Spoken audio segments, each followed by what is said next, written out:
Akkam ooltan, akkam jirtu hordoftoonni gadaa chaalenjii sirna gadaa barsiisuu erga eegalle bubbulleerra.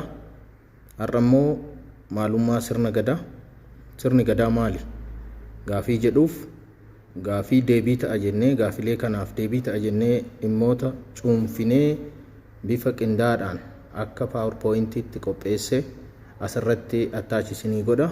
TikTokii kiyya irratti ilaala. YouTube irrattis dhayxanii ilaaluu ni dandeessu.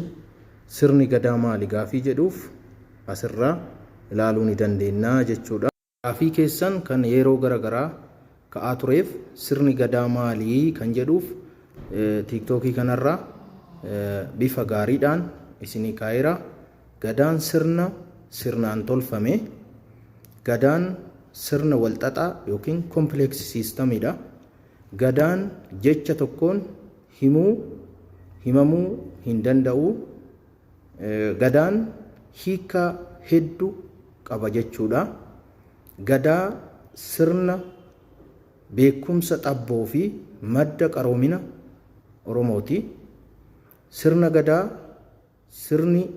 sirna adeemsa jiruuf jireenya Oromootiin uumamedha. Dhaloota irraa dhalootatti darbaa dhufee sirni gadaa heera guutuu dhimma saba Oromoo ittiin murteeffamudha. Heeraa fi seera ittiin bulmaata Oromooti yookiin sirna dimookiraasiiti. Calaqqee aadaa, seenaa, artii fi duudhaa uummata Oromooti. Kanaaf warri waa'ee sirna gadaa irratti hubannoo gahaa hin qabnu, baruu barbaannaa, beekumsa isaa horachuu barbaanna jettan kanarraa hubachuu ni dandeessu. Dabalataan dhimmoota kanaan wal qabatan babal'aa isinii kaasuu ni danda'a. Kuni akka ka'umsatti gadaan maali gaafii jedhuuf kanarraa hubannoo tokko ni argattu jedheen yaada. Dabalataan yayyaboota Oromoo yoo jennu gurmaa'insa Oromoo jechuudha gara biraatiin.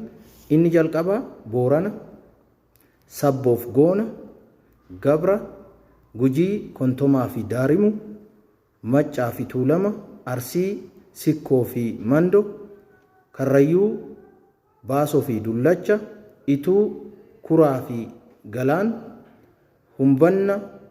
Humbannaa fi Afranqalloo, Walloo, Raayyaa fi Asaboo yookaan Jiillee fi Harxummaa jedhamu.